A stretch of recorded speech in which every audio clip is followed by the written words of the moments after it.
El proyecto de pensión garantizada universal entró ya en tierra derecha. La Comisión de Trabajo aprobó y despachó la iniciativa luego de toda una mañana de sesión. Esta medida reemplazará al pilar solidario y establece una pensión de 185.000 pesos para el 80% de la población más vulnerable, y las personas entre el 81 y el 90% recibirán una pensión que irá disminuyendo progresivamente, dejando fuera del proyecto al 10% de mayores ingresos. La iniciativa pasará a una comisión de Hacienda del Senado, donde al unísono se discute el proyecto que financiará la pensión garantizada universal. Al respecto, Jorge Desormeaux, que es presidente del Consejo Fiscal Autónomo, valoró que el gobierno incorporara medidas tributarias para costear el proyecto y descartaran utilizar el Fondo de Reservas de Pensiones, que en un principio se pensaba usar para financiar estas pensiones universales. Bueno, se espera que entre lunes y miércoles las dos cámaras aprueben definitivamente la iniciativa. De ser así, los primeros pagos comenzarán, escuche bien, a llegar la semana del 21 de febrero. Cuando el día termina, comienza medianoche.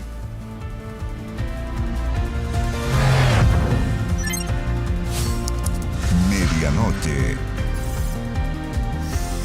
Estados Unidos tiene un presidente que mañana cumple un año en el poder. Los 20 de enero los presidentes de Estados Unidos toman juramento y Biden no fue la excepción. Y tampoco es la excepción que a los presidentes del mundo en general les cuesta mantener las adhesiones que tienen una vez que ganan las elecciones, y empieza a decaer muchas veces los apoyos porque el poder desgasta, porque el poder requiere tomar decisiones a veces impopulares, a veces difíciles, incomprendidas. De eso también se trata, liderar y conducir una nación y gobernar. ¿De qué se trata este primer año Biden? ¿Qué ha hecho bien? ¿Qué es más criticado, más allá de cómo están las encuestas? ¿Qué se presume que puede pasar en los 3 años que vienen? Por ejemplo, sabemos que tiene índices de inflación altísimos, no diríamos históricos para atrás, pero sí muy altos en los últimos años, muchos años. Un Biden criticado de alguna manera, que hoy anuncia dividir su agenda social, porque si sigue manteniendo la misma, tan ambiciosa como quería al principio, sencillamente no la va a pasar en el Congreso. Entonces decide hoy día dividirla. Vamos a tomar contacto con Guido Larsson, que es director del Instituto de Humanidades de la Universidad del Desarrollo, magíster en Ciencias Políticas, mención en Relaciones Internacionales. Él es académico de la Universidad del Desarrollo. Guido, ¿cómo estamos? Buenas noches. Hola, Matías. Es gusto hablar nuevamente contigo. Sí, y justo ahora que estamos hablando muy seguido de Biden y que cumple su primer año, ¿cómo es esta evaluación? ¿Crees que por dónde habría que, con justicia, partir evaluando al mandatario americano? Bueno, creo que habría partir por donde tú comenzaste. De hecho, hay un elemento de orden histórico innegable, y es que todos los presidentes en Estados Unidos, desde que existe evidencia al respecto, estoy hablando de Truman, Eisenhower, Kennedy, Johnson, Nixon, Ford, todos y cada uno de ellos, desde el comienzo experimentan un declive progresivo de su apoyo. Se termina lo que a veces en la literatura se conoce como luna de miel, y constantemente van disminuyendo sus tasas de aprobación. La única excepción histórica al respecto es George W. Bush, que si bien es cierto también experimenta una tasa de declive continuado. Sus tasas de aprobación literalmente se disparan después del atentado a las Torres Gemelas por cuestiones de Unión Patriótica. Pero en el caso de Biden, con excepción de Donald Trump, es el presidente que tiene la mayor tasa de desaprobación en un año de ejercicio de mandato, lo que indica obviamente varias cosas. Indica, por un lado, de que sus promesas de campaña parece que no se han cumplido.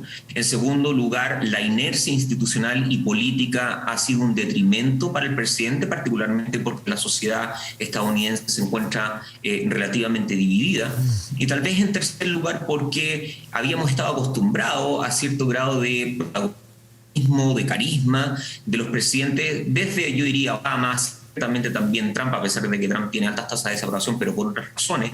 Y vemos a un Joe Biden que es más cauto, es menos carismático, más moderado en sus declaraciones, y tal vez eso juega en contra de su propia figura en un escenario donde obviamente todo orbita en torno a noticias 24/7 y donde es necesario una agenda comunicacional muy precisa para al menos mantener y no disminuir de forma dramática esas tasas de aprobación. Solo indicaría una última cosa, y es que un punto de inflexión naturalmente en esa tasa de aprobación está ligada a la salida, uno tendría que decir casi el fiasco de salida de Afganistán de las tropas estadounidenses hacia finales de julio y comienzos de agosto. Desde ese momento en adelante las tasas de desaprobación de Biden cayeron de forma dramática y no se pudieron recuperar. Claro, ha marcado probablemente ese hecho su primer año de mandato, y ahora terminando el año una inflación bastante aguda, no quiero decir histórica en toda la historia de Estados Unidos, pero sí de largo tiempo, desde las más grandes que ha habido. Ahora, todo el mundo también con ese problema. Esto es un problema de las economías mundiales actuales, con problemas, ¿no es cierto?, de oferta de productos por la pandemia, por los problemas de la famosa crisis de los containers que azotó al mundo completo. Pero el manejo económico tampoco ha sido el que a lo mejor los norteamericanos esperaban. No, claro, es cierto, es la tasa de inflación más grande de los últimos 40 años, la última, pero que está completamente disparada, es la de las de comienzos de los 80, no tiene comparación con esa, alrededor del 7% hoy día. Pero naturalmente en una sociedad que está muy acostumbrada, por ejemplo, al tránsito vehicular. Estados Unidos tiene 276 millones de vehículos. La inflación ha impactado fuertemente en los precios de gasolina y eso incide directamente en el modus vivendi del estadounidense medio. En el mismo sentido, en Estados Unidos están en invierno hoy en día y el precio del gas también se ha incrementado de forma dramática. Y esto tiene que ver con varias cosas. Por un lado, Joe Biden aprueba con apoyo del Congreso, incluso también de los republicanos, un paquete de ayuda económica sobre el coronavirus de algo así como 1.9 trillones de dólares americanos, que es una cifra absolutamente increíble, casi inconcebible. Y claro, eso evidentemente anima el consumo y genera una demanda de productos que es mucho mayor de que la misma economía está capaz de soportar. También lo insinuaba, las cadenas de suministro se encuentran cortadas prácticamente a lo largo de todo el mundo y hay mucha crítica en torno a Biden al grado de aceleración que intentó darle a la economía, tal vez en un periodo en el cual cabría haber esperado mayor grado de moderación. Ahora, obviamente todos son generales después de la batalla, era bien difícil saber el trayecto que iba a tener el coronavirus y la economía a mediados del año pasado, incluso desde la toma de poder de Joe Biden, pero evidentemente él tiene que hacerle frente a esta situación, pero muy posiblemente el cálculo estratégico no está dado hoy día, sino que está dado en los próximos meses, cuando comience a presentarse realmente lo que va a ser la prueba de fuego para Joe Biden y para el Partido Demócrata, que son las elecciones de medio término de noviembre.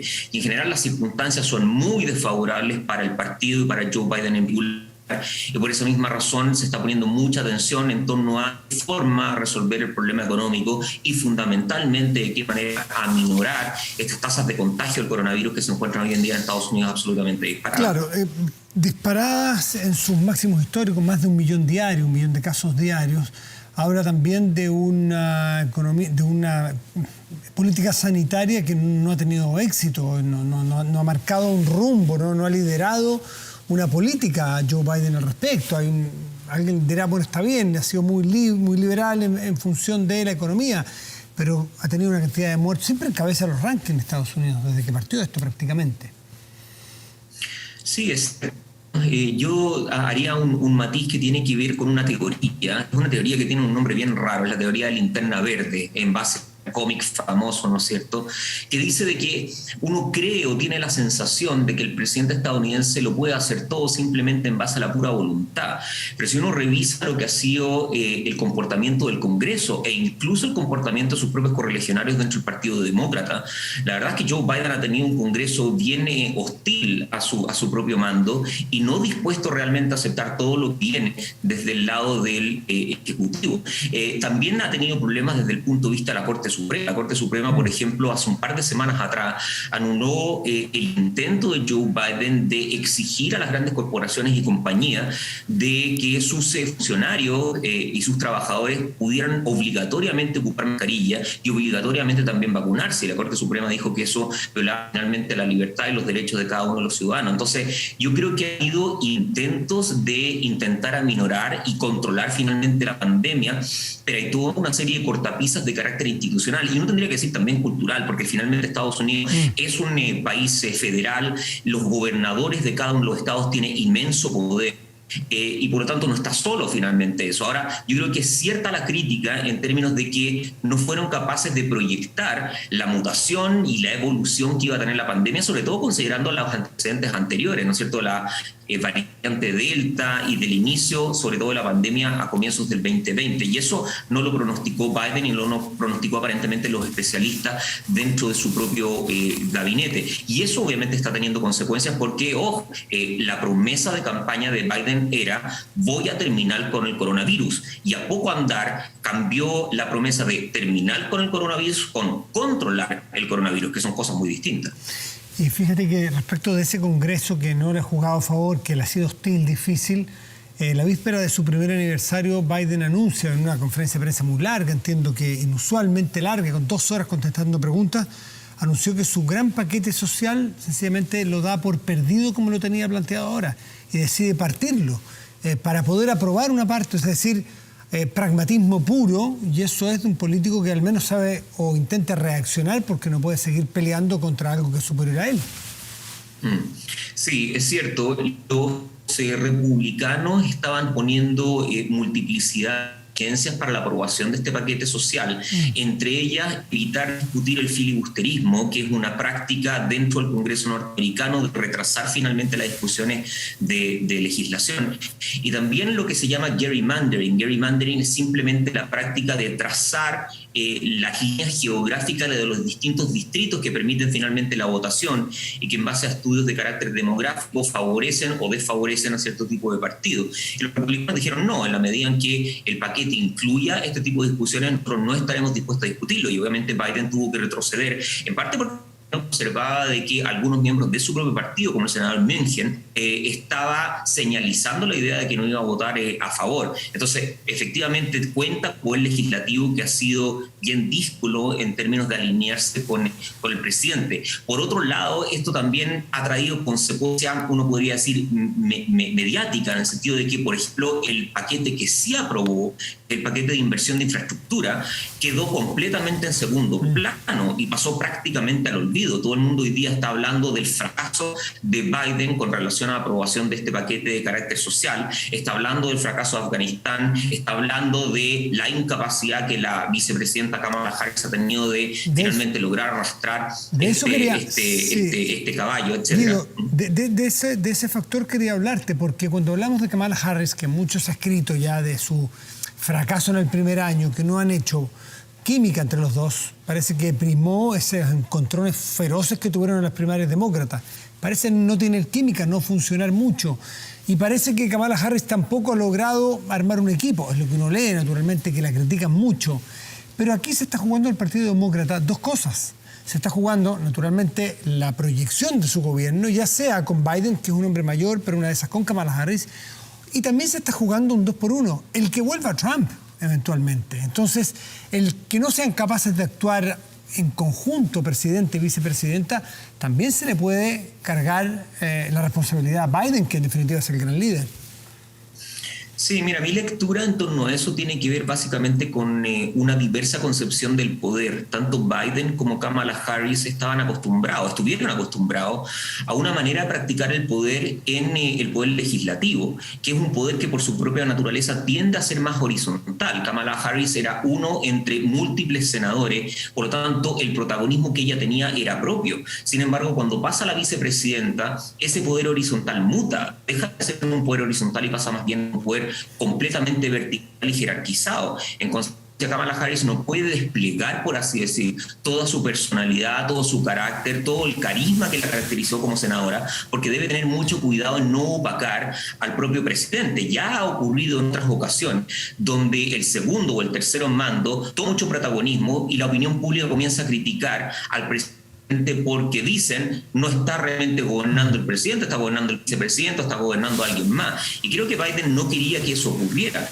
Y en el mismo sentido, Biden prometió durante la campaña y decía durante la campaña, miren, yo tengo experiencia, por lo tanto elíjanme a mí. Pero claro, la experiencia que tenía Biden era la experiencia en el Senado, no tanto en el Ejecutivo, claro, y no tanto en la primera línea del Ejecutivo. Es cierto que fue vicepresidente de Obama, pero Obama probablemente iba a eclipsar a quien sea que fuese su vicepresidente. Pero ahora con Biden la situación es distinta y yo creo que hay algo de razón en lo que dices tú, esa química, ese elemento intangible que se traduce en la opinión pública, no que forma cierto relato y cierta narrativa, no ha estado presente en la dupla Biden-Harris. Por último, siempre a un presidente de Estados Unidos, por lo menos, sí, siempre, se le mide también su liderazgo internacional por el peso específico que tiene.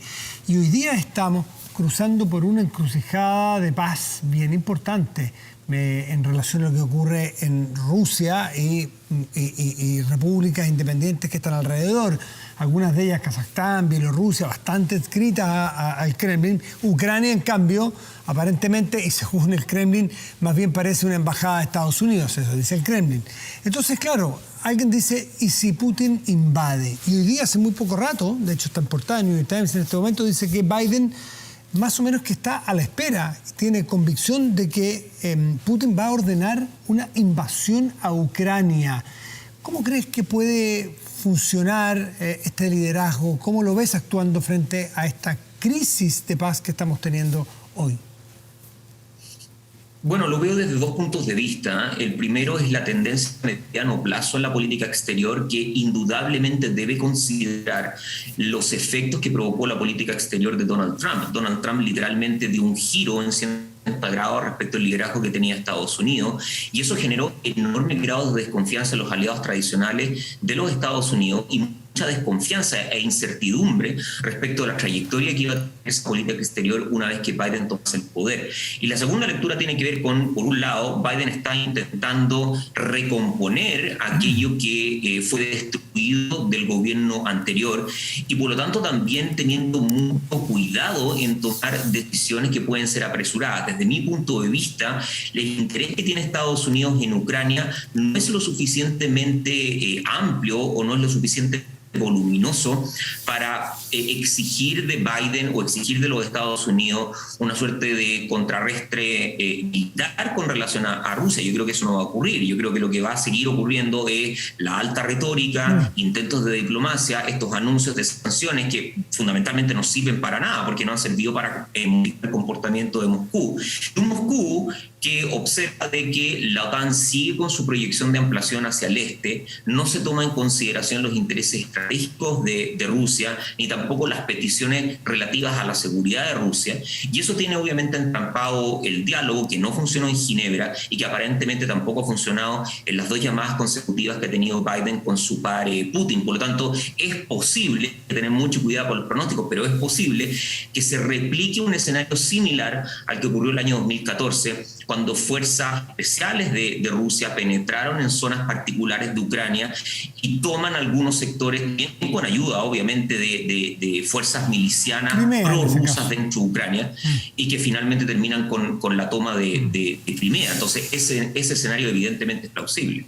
Bueno, también en función de eso, estamos hablando de Biden, vamos a ver cuál es el liderazgo que toma para evitar que esto efectivamente llegue a donde todos o muchos tememos que llegue. Guido Larsson, director del Instituto de Humanidades de la Universidad del Desarrollo, muchísimas gracias como siempre por estar con nosotros.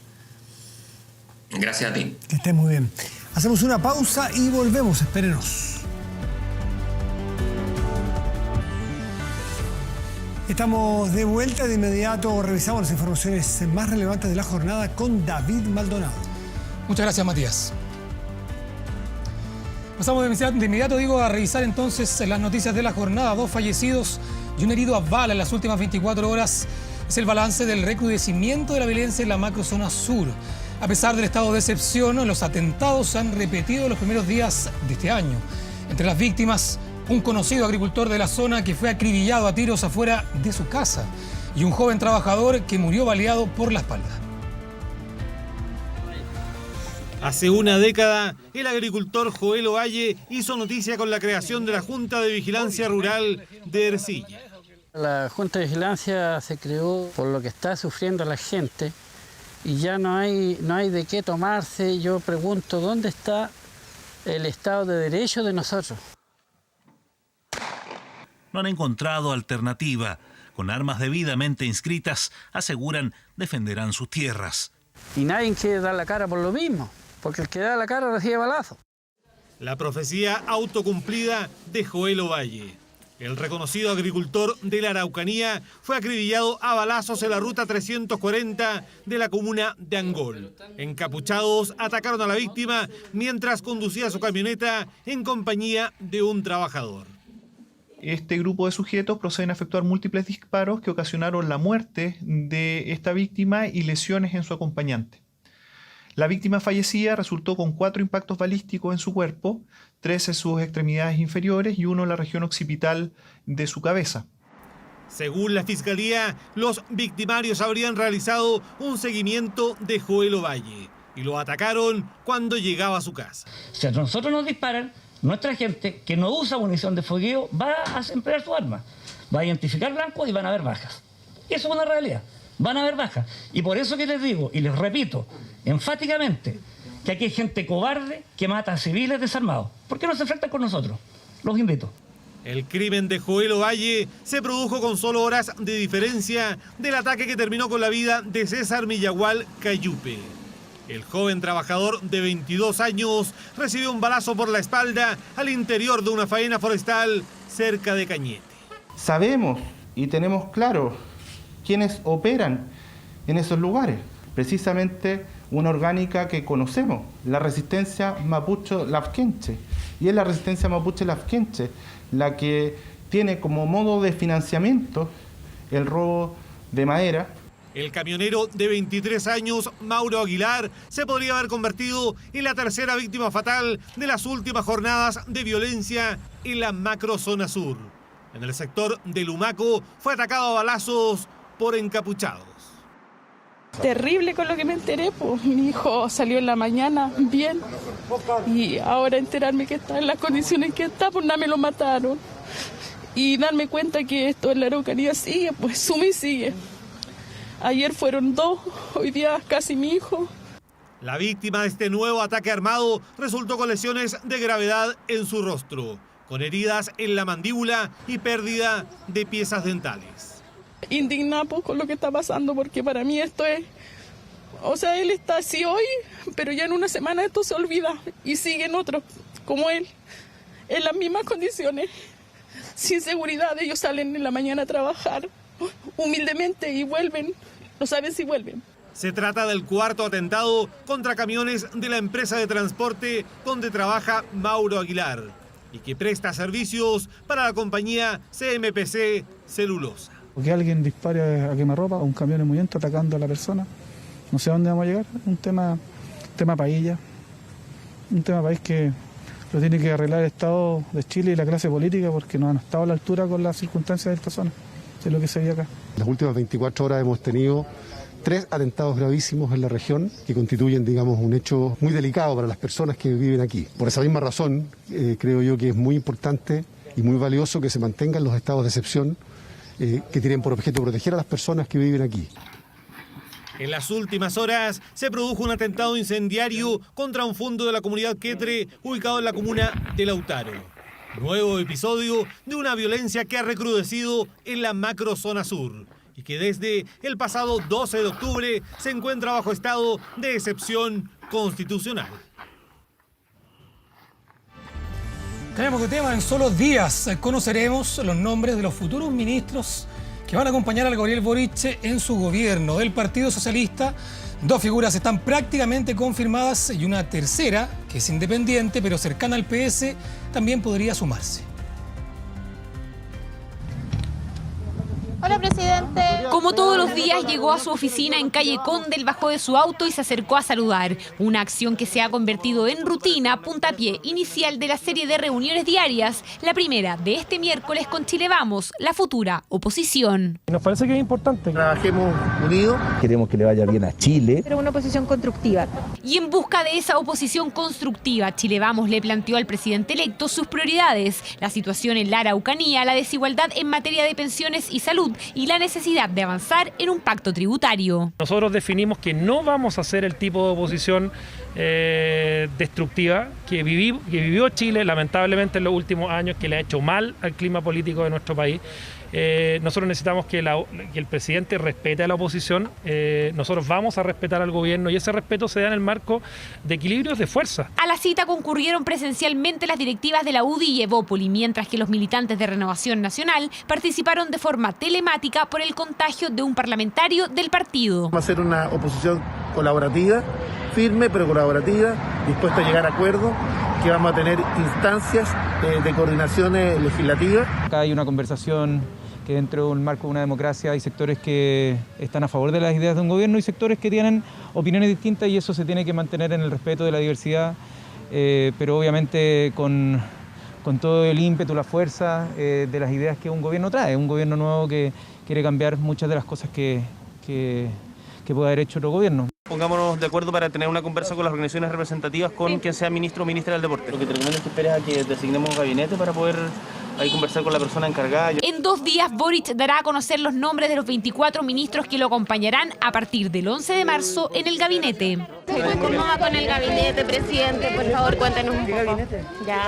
Gabinete que sumaría figuras más allá de Apruebo Dignidad, militantes del PS como Maya Fernández en Agricultura o Defensa y Carlos Montes en Vivienda u otra cartera sectorial serían parte del listado. A ellos podría sumarse un independiente cercano al mundo socialista. El nombre de Mario Marcel, aunque es una figura distante a Apruebo Dignidad, ha sonado en el Ministerio de Hacienda. ¿Se va a echar de menos a Carlos Montes en el Congreso?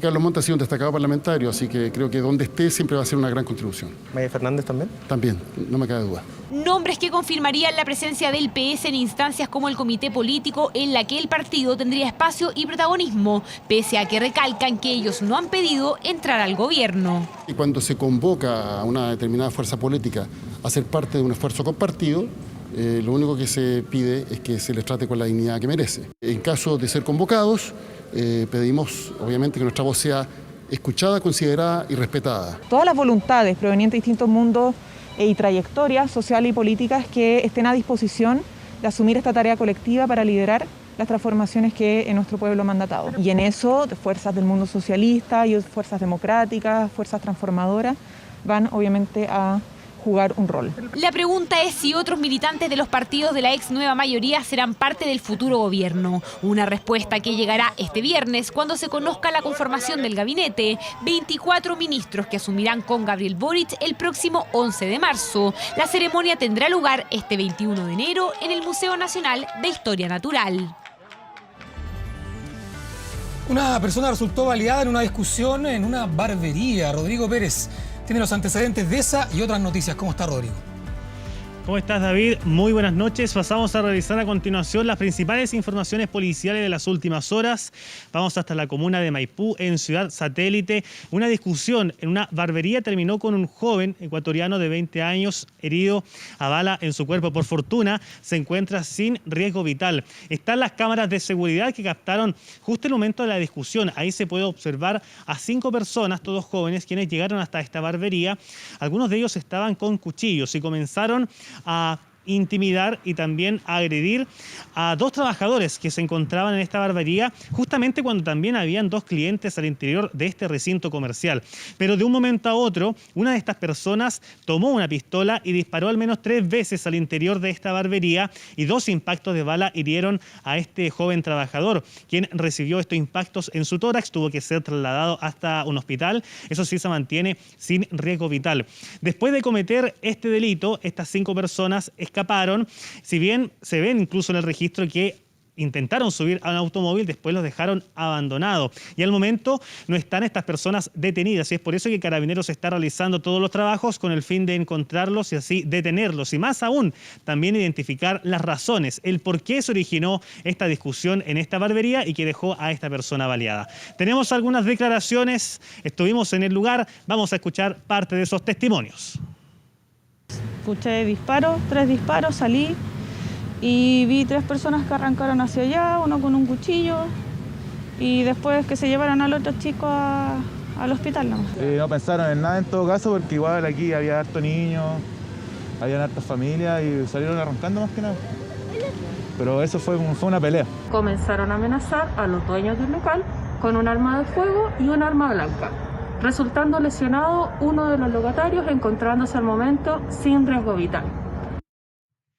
Revisamos otras informaciones policiales. Vamos ahora hasta la comuna de Santiago, barrio Meix. Durante esta noche hubo un incendio que afectó a un local que lo dejó completamente destruido, pero también otros 2 que resultaron con daños, producto del trabajo que estuvo también realizando bomberos en el combate. Cerca de las 10 de la noche se registró este incendio en locales que están ubicados en calle Salvador Sanfuentes, entre Bascuñán Guerrero y Unión Latinoamericana. Hasta ese lugar tuvo que concurrir 16 compañías del Cuerpo de Bomberos de la capital, y si bien el fuego ya está prácticamente controlado, hay algunos pequeños fuegos que siguen siendo parte del combate por parte de bomberos. Las causas están siendo investigadas y es por eso que el Departamento de Investigación de Bomberos está ahí realizando todos los trabajos con el fin de encontrar las razones de por qué se originó este siniestro, que eso sí, hay que mencionarlo, no dejó a personas lesionadas. Vamos a revisar también algunas declaraciones que conseguimos durante estas últimas horas. Tenemos un gran incendio, lo bueno entre paréntesis que está controlado hacia los lados, hacia el lado poniente, hacia el lado oriente. Por parte detrás del incendio hay un patio luz, por lo tanto este es un incendio que está circunscrito, que está confinado. En este caso fue gente que estaba viviendo en la calle, que cocinaba y qué sé yo, y se arrancó de las manos la situación y pasó lo que pasó. Pero evidente que hay un aumento de todo, delincuencia, poco control, hasta evasión de impuestos, si quisiéramos hablar de eso. Y vamos a terminar este reporte policial con otra noticia, esta vez en la comuna de Vitacura, una persecución policial que estaba siguiendo Carabineros por un automóvil que había sido robado, terminó con la patrulla de los funcionarios policiales volcado. Incluso están las imágenes, el automóvil quedó ahí justo volcado después de chocar con un árbol. Esto ocurrió a la altura de Camino La Pirámide, muy cerca del colegio St. George. En ese sector los funcionarios policiales estaban siguiendo este automóvil que había sido robado minutos antes y justo cuando estaban haciendo todo este seguimiento, la patrulla perdió el control y ahí se volcó. Los policías, los ocupantes, un sargento y también un cabo resultaron lesionados, fueron trasladados hasta el hospital institucional. ¿Y cómo terminó esta historia? Al final, los asaltantes, o más bien las personas que estaban siguiendo estos delincuentes, escaparon tras ver que los carabineros se habían volcado en el camino. Tenemos también algunas declaraciones, vamos a revisarlas de inmediato. Se percatan en su patrullaje de un vehículo que se desplaza y que mantiene en cargo vigente por robo. En el intento de controlarlo, estos individuos se dan a la fuga en el vehículo, recorriendo distintas calles de la ciudad y llegando a este sector donde los carabineros, por razones que se investigan, pierden el control del vehículo, impactando con un árbol y resultando a raíz de ello con lesiones de carácter reservado. Patrulla de Carabineros volcada, Carabineros con lesiones no graves. Mientras tanto, continúan los trabajos para encontrar a las personas que iban siguiendo los funcionarios policiales en la comuna de Vitacura. Muchas gracias, Rodrigo, por ese completo informe. Cambiamos de tema. El Ministerio de Salud reportó esta jornada 4 muertos por COVID-19 y 9.509 casos nuevos. Escuche bien, la cifra más alta en lo que va de toda la pandemia. Ya vemos la gráfica con el detalle en pantalla. Se informó de 70.480 exámenes y la positividad a nivel nacional subió al 12,10%, mientras que en la región metropolitana alcanzó el 11,45%. Los casos activos subieron a 58.918 en el país. En cuanto a las muertes, se informó de 4 víctimas fatales en las últimas 24 horas, por lo que las muertes desde el inicio de la pandemia se elevan a 39.431.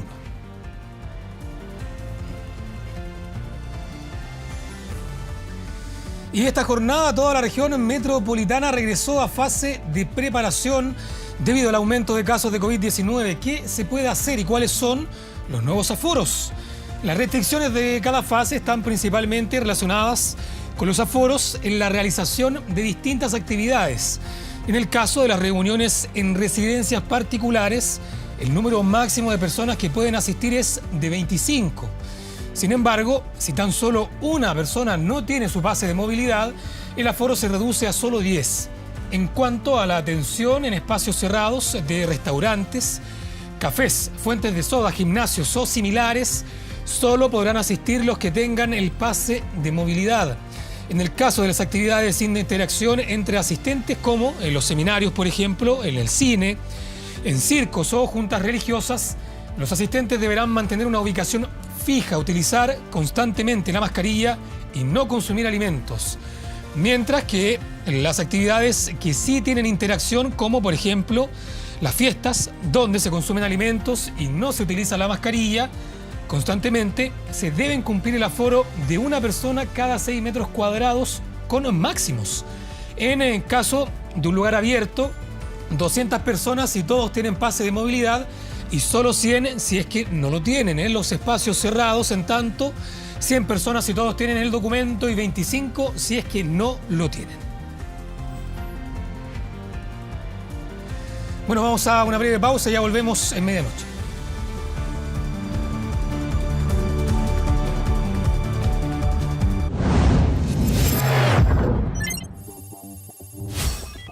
Internacional. Volvemos con noticias del mundo. El presidente de Estados Unidos, Joe Biden, concluyó su segunda rueda de prensa en el año que lleva de mandato con varios anuncios sobre la mesa. El mandatario confirmó que buscará la reelección en 2024 con Kamala Harris como su fórmula vicepresidencia. También se refirió a la crisis migratoria y aseguró que está tratando de lidiar con los problemas que dejó la anterior administración en sus relaciones con los países fronterizos. El mandatario, que cumple este jueves su primer año como presidente de Estados Unidos, respondió varias preguntas sobre la tensión en la frontera entre Rusia y Ucrania.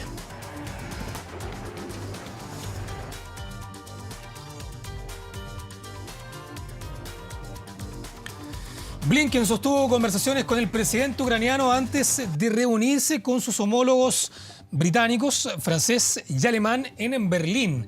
Además, se reunirá el viernes con el ministro de Relaciones Exteriores de Rusia en Ginebra.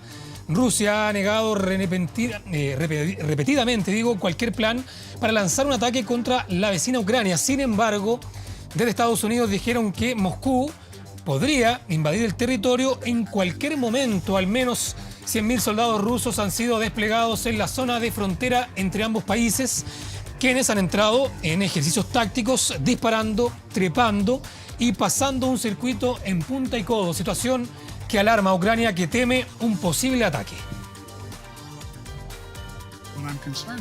Lo que me preocupa es que eso se salga de las manos muy fácilmente, por lo que hemos visto en la frontera con Ucrania y por lo que Rusia podría hacer.